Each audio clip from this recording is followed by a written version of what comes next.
오늘은 소제에 대해서 소제라는 제사법에 대해서 우리가 살펴보겠습니다. 소제는 유일하게 피 흘림이 없는 그런 제사법입니다. 피가 없다는 것은 동물을 이 제물로 삼는 것이 아니라 곡물을 드린다라는 의미를 가지고 있습니다. 피 흘림을 통한 그 예수님의 죽으심을 상징하는 것이 바로 번제라고 한다면, 소제는 예수님의 거룩한 삶을 상징한다, 이렇게 볼 수가 있습니다. 또 번제는 인생이 하나님께 어떻게 예배를 드려야 하는가라는 것을 보여주는가 하면은, 소제는 예배 이후에 우리의 삶이 어떻게 달라져야 하는가, 그것을 보여주고 있습니다. 소제는 히브리어로 민하라고 합니다. 민하는 어떤 뜻을 담고 있냐면요, 선물을 드린다, 그러니까 선물, 예물, 이런 의미를 담고 있습니다. 이 단어는 열왕기상 4장 21절에서 이제 솔로몬이 식민지 왕으로부터 조공을 받거든요. 이때 조공이 민하라는 단어가 쓰이게 됩니다. 민하. 소제의 히브리어인 미나가 시사하는 바가 있습니다. 그것은 하나님의 백성들은 가장 위대하신 왕인 하나님께 자신의 삶을 민하로 드려야 된다는 것입니다. 마치 조공을 바치듯이 이렇게 드려야 된다라는 의미를 가지고 있습니다. 여러분, 다시 말씀드립니다. 하나님의 백성들은 어떤 사람들입니까? 자신의 삶을 하나님께 선물로, 조공으로, 민하로 드리는 사람들, 이 사람들이 하나님의 백성들이다라는 것입니다. 레위기 6장 14절로 23절까지는 소제의 규례에 대해서 좀 상세하게 기록이 되어 있습니다. 이 소제는 언제 특별히 드렸냐면요, 제사장이 임명될 때, 그때 드려지게 되었습니다. 제가 잠시 읽어드리겠습니다. 레위기 6장 20절입니다. 아론과 그의 자손이 기름 부음을 받는 날에 여호와께 드릴 예물은 이러하니라.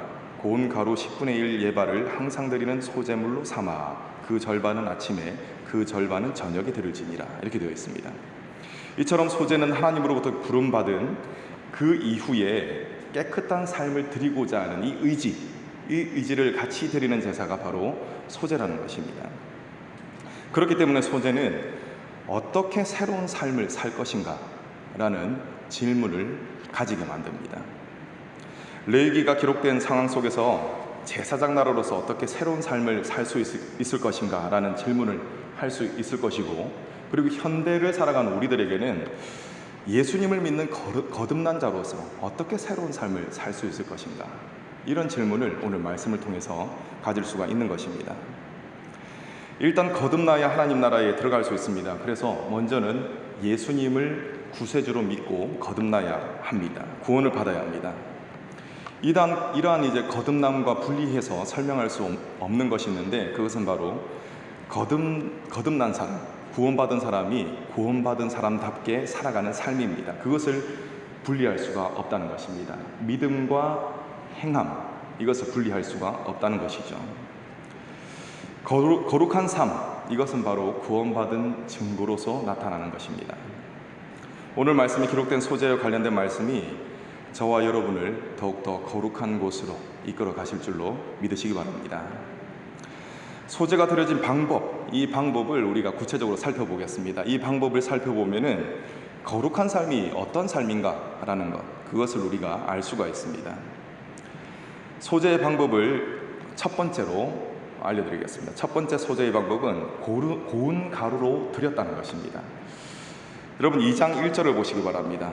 누구든지 소제의 예물을 여호와께 드리려거든 이라고 되겠죠. 그때 고운 가루로 예물을 삼아 라고 되어 있습니다. 고운 가루. 소제를 드릴 때 곡물을 있는 그대로 드리지 않았습니다. 고운 가루로 만들어서 하나님께 드렸다는 것입니다. 여러분, 곡물을 고운 가루로 만들기 위해서는 어떻게 해야 합니까? 갈아야 합니다. 맷돌로 갈아야 하는 것입니다.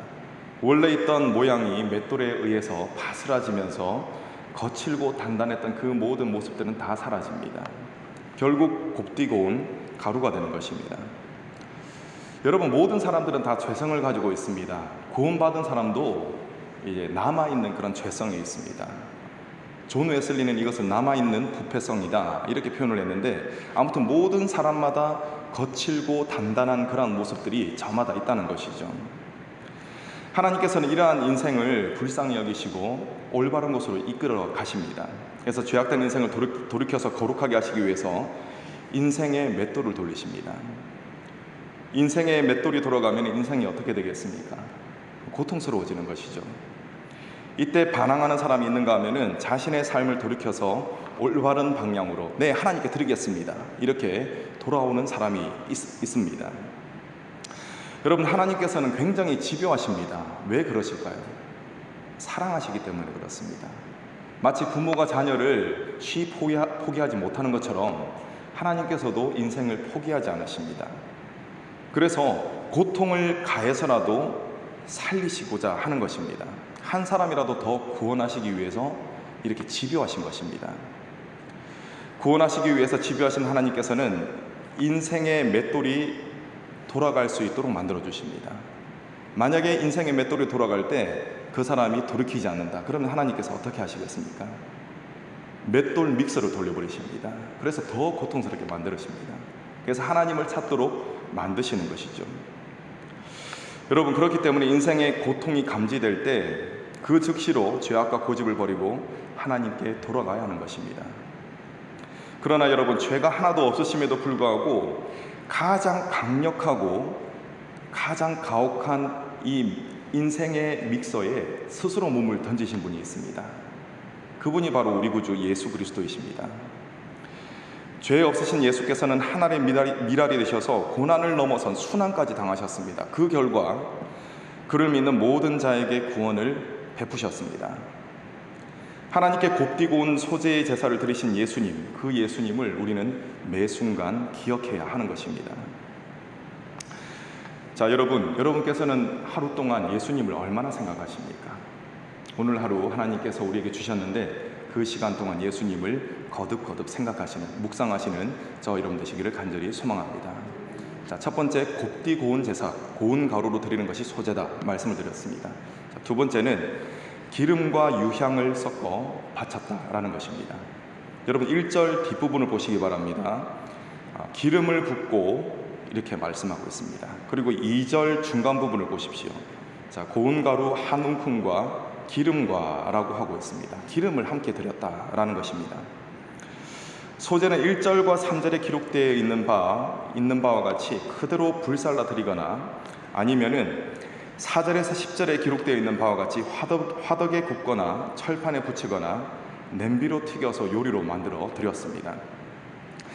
그렇기 때문에 반드시 부어지는 것이 무엇입니까? 기름입니다. 부어서 드리기 때문에 기름을 반드시 둘러야 하는 것입니다. 그래서 소제물 안팎에는 기름이 적셔져 있습니다. 여러분, 성경에는 주로 기름을 무엇을 상징할 때 기름을 이야기하고 있습니까? 성령을 상징합니다. 예수 그리스도의 생애와 관련지어서 우리가 생각을 해보겠습니다. 예수님은 성령의 기름 부으심으로 가득한 그러한 삶을 사셨습니다. 성령으로 잉태되셨고 또 성령이 그에게 임하시고 성령으로 행하셨습니다. 그분이 예수님입니다. 다음은 예수께서 공생애를 시작하시면서 하신 말씀입니다. 누가복음 4장 17절 18절 말씀입니다. 선지자 이사야의 글을 드리거늘 책을 펴서 이렇게 기록된 데를 찾으시니 곧 주의 성령이 내게 임하셨으니 이는 가난한 자에게 복음을 전하게 하시려고 내게 기름을 부으시고. 아멘. 주님께서 이렇게 말씀하셨습니다. 예수님의 일생은 성령으로 기름 부으심을 받은 인생이었습니다. 성령의 기름 부으심을 받은 삶은 하나님의 인도를 받고 또 자신의 능력이 아니라 하나님의 능력으로 살아가는 삶, 그것이 바로 기름 부으심을 받은 삶입니다. 여러분, 이러한 성령의 기름 부으심과 기도는 결코 떼려야 뗄 수 없는 그런 관계에 있습니다. 소제는 기름과 더불어 유향을 섞어 드린다라고 했습니다. 여러분, 유향은 성경에서 기도를 상징합니다. 기도. 예수님의 일생은 하나님께 기도로 바쳐진 삶이었습니다. 광야에서 기도함으로써 공생애를 시작하시고 또 겟세마네 동산에서 기도로 십자가를 준비하셨습니다. 예수님은 일생을 성령과 기도로 살아가셨던 것입니다. 그래서 예수님의 일생 자체가 하나님 앞에 어떠한 것이 되는 것입니까? 하나님 앞에 향기로운 제사가 되는 것입니다. 에베소서 5장 2절입니다. 그리스도께서 너희를 사랑하신 것 같이 너희도 사랑 가운데 행하라. 그는 우리를 위하여 자신을 버리사 향기로운 제물과 희생 제물로 하나님께 드리셨느니라. 아멘. 여러분, 제사장들은 분향단에서 항상 향을 피워서 하나님께 바쳤습니다. 그들은 향만 바친 것이 아니라 이때 기도도 함께 하나님께 올려드렸습니다. 다음의 구절이 분향단과 기도가 어우러진 이 그림을 잘 묘사하고 있습니다. 시편 141편 2절입니다. 나의 기도가 주의 앞에 분향함과 같이 되며. 아멘. 예수님은 성령의 이끌림을 받고 항상 기도로 나아가는 그런 삶을 사셨습니다. 그렇기 때문에 예수님의 삶이 하나님께 향기로운 향기, 그 향기가 되었던 것입니다. 성막에서 항상 피워졌던 분향단의 향처럼 우리의 기도도 결코 끊어지지 않아야 할 줄로 믿습니다. 성령과 기도 없이는 우리가 믿음의 삶을 살아갈 수 없기 때문에 그렇습니다. 여러분, 우리가 기도를 하지 않는다면 하나님께서는 특별 조치를 취하십니다. 만약 믿는 이가 기도하지 않는다면 하나님께서는 그의 영혼을 살리시기 위해서, 제가 좀 전에 말씀을 드렸죠, 인생의 맷돌을 돌리시기 시작하십니다. 천천히 돌리시다가 그래도 기도하지 않으면 강하게 돌리실 겁니다. 그리고 기도하지 않는다면 우리의 인생을 화덕에 넣어서 철판에 구워버리실 겁니다. 그렇기 때문에 우리는 항상 기도를 해야 한다는 것입니다. 여러분, 우리가 기도해야 하는 이 포인트가 무엇이냐면은 하나님의 사랑에 있습니다. 우리를 항상 올바른 곳으로 이끌어 가시고자 하는 하나님의 사랑. 이 하나님의 사랑을 꼭 기억하시고 하나님 앞에 항상 기도의 삶을 사시는 저와 여러분 되시기를 간절히 축원합니다. 자, 세 번째, 누룩과 꿀을 넣지 않는다라고 했습니다. 우리 11절 말씀은 함께 읽겠습니다. 11절 시작. 너희가 여호와께 드리는 모든 소제물에는 누룩을 넣지 말지니 너희가 누룩이나 꿀을 여호와께 화제로 드려 사르지 못할지니라. 아멘. 여러분, 누룩은 이 발효 작용을 일으킵니다. 그래서 곡식의 성질을 변질시키는 것이죠. 그렇기 때문에 누룩은 성경에서 부패의 상징으로 여겨집니다. 부패와 죄의 상징으로 여겨지는 것입니다. 고린도전서에서도 이렇게 이야기하고 있습니다. 5장 7절 8절에서는 묵은 누룩을 내어버리라. 묵은 누룩으로도 말고 악하고 악에 찬 누룩으로도 말고, 이렇게 말씀하고 있습니다.